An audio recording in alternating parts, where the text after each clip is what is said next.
Hello and welcome back. Let's dive right in. This is Challenge Quiz Level 2.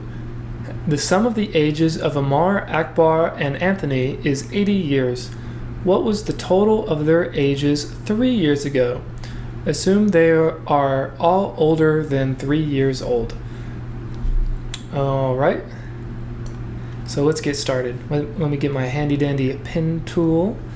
Let me go to a nice brilliant blue. Here we go. Alright, so the sum of their ages, so we have, which is x plus y plus z, these are all their ages, and it equals 80. And so 3 years ago, what would we have? Well, we would have x minus 3 plus y minus 3 plus z minus 3. Kind of running out of space a little bit.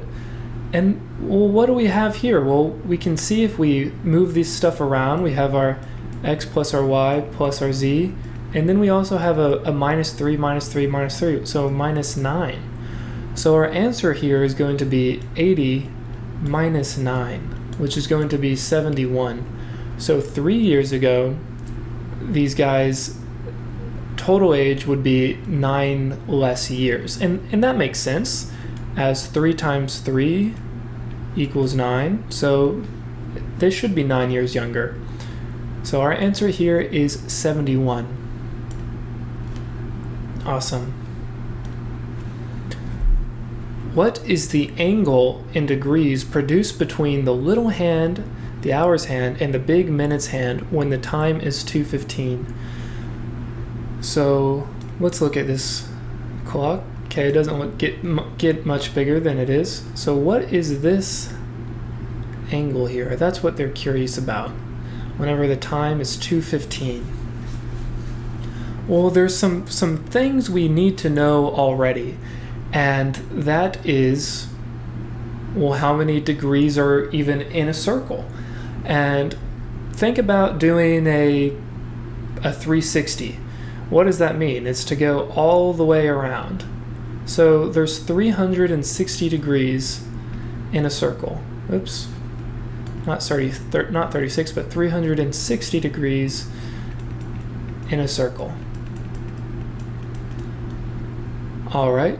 And so whenever we're looking at a clock is separated into these 12 segments, right? And so if there's 360 degrees all the way around the circle, and then it's broken up into these little parts of 12, then how many degrees are in a segment like this? Well, we would just do 360 divided by 12 to figure out that answer. And so if we do that out to the side or whatever, we would get 30. And you can see that 3 times 12 is 36, and then add a 0 to get 360. So each of these segments, from the 12 to the 1, this must be 30 degrees. From the 1 to the 2, this must be 30 degrees, etc. From the 2 to the 3, that's 30 degrees, all the way around. And again, that's because the total angle measure for a circle is 360 degrees. And so whenever we divide it by 12 to get these portions, we are given 30. And so what is the angle measure in degrees between the two at 2:15, between the hour hand and minute hand? Well, we just found that the degree between the 2 and the 3 is 30 degrees. And so our answer here is going to be 30 degrees. All right, so what did oh, this is very tricky. What did I do wrong, guys?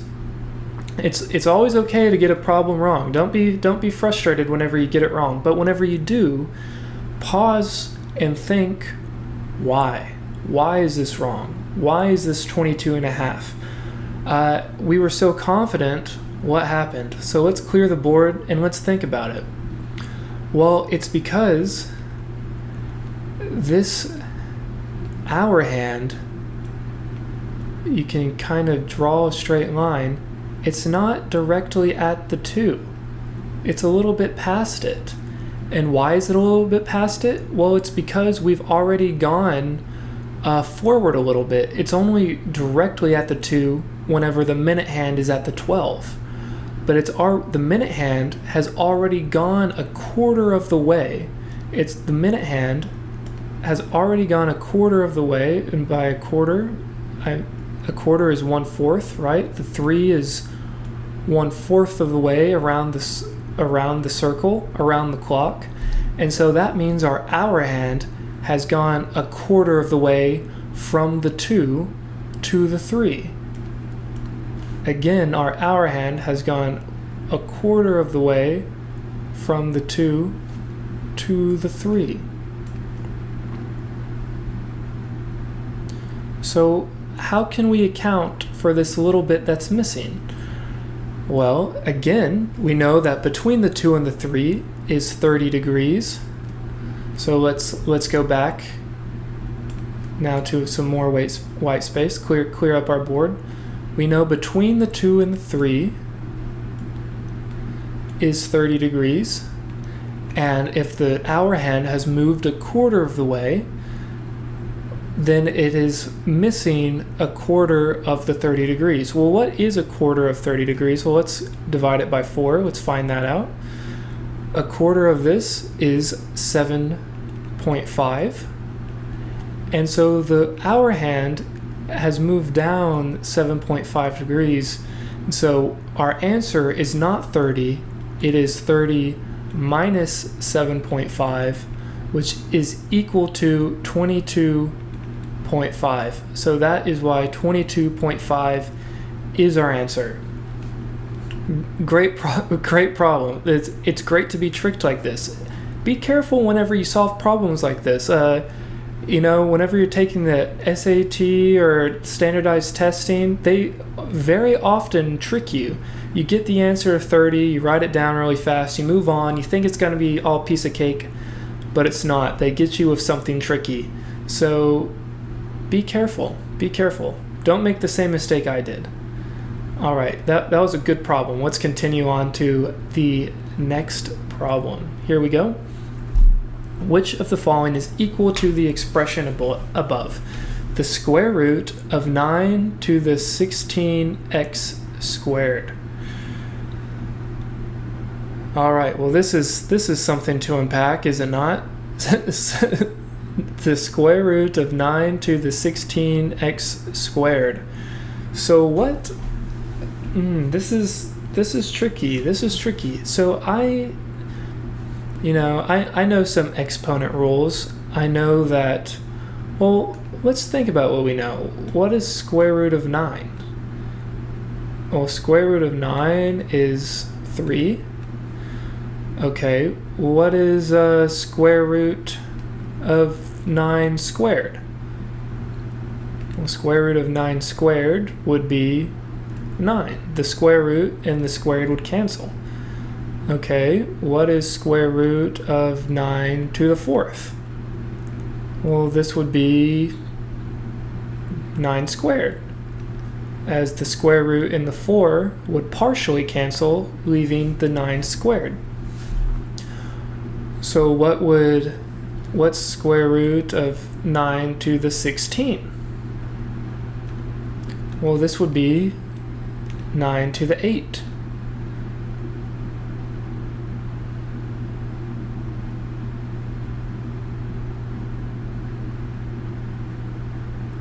Would it not be? I believe it would. This would be 9 to the 8. Another way we can think about it, the square root of 9 to the 16, we can rewrite this as 9 to the 16 over 2. And here it's much clearer to see that this is equal to 9 to the 8. And the same process. Well, what if we have 9 to the 16x squared? Well, let's change colors for a second. Let's clear up some space.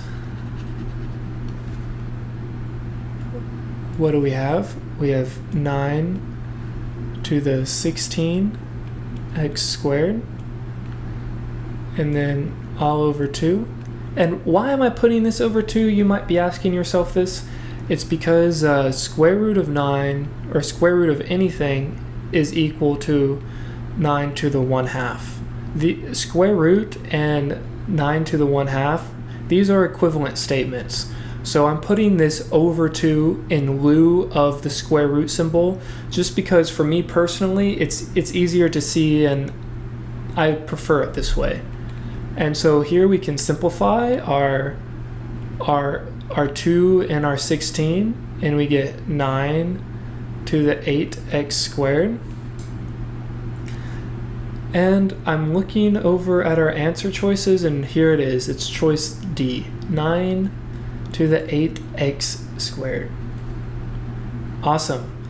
This is a tricky problem. It has to deal a lot with simplifying square roots and exponents. So this is something you do need to know how to do. And if you're a little bit familiar with it, I hope this process kind of reminded you of it. It's always good to write down what you know. This process right here has proved very useful to me in my math career. I highly recommend it. Just write down what you know, and the answer kind of just falls out of nowhere. It's kind of miraculous. Okay, let's continue on. What is this problem? Oh, there's a little animated GIF. So what is happening? We're moving our shapes around, and somehow our area is changing. Let's read the question. The shapes that make a triangle are rearranged to form a seemingly identical triangle, but with a square missing. How do you explain the missing square? Well, this is impossible. So even though it looks identical, it's clearly not. I would say, if I just had to take a blind guess, I would say, well, it's not really blind, I would say that this diagonal that seems to be identical is actually not. It's actually a tiny bit steeper, and that slight extra steepness makes up that missing area. I think that is what's happening. So what are our answer choices? The triangle's longest side isn't actually straight. That's what I'm thinking. The shapes are changing size as they move. No, they're just moving. The colors chosen to explain the colors chosen explain the missing square. That does not make any sense. Rearranging these shapes to create area is possible. No, it all goes back to mass cannot be created or destroyed, but only transformed. We cannot create or destroy matter. That's not possible. So I'm going to have to go with A. Awesome.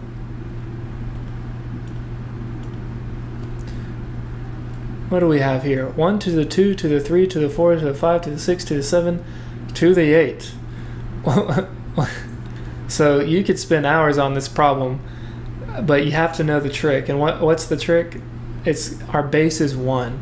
1 times anything over and over, except for 0, of course. But 1, an exponent, you're just multiplying the base by itself however many times.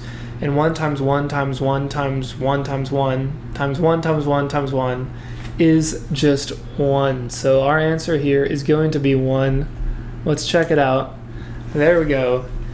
That's a good conclusion to this quiz. Thanks so much for watching. If you have any questions or comments, please let me know down below. If you haven't already, please subscribe to my channel. It really does help. And until next time,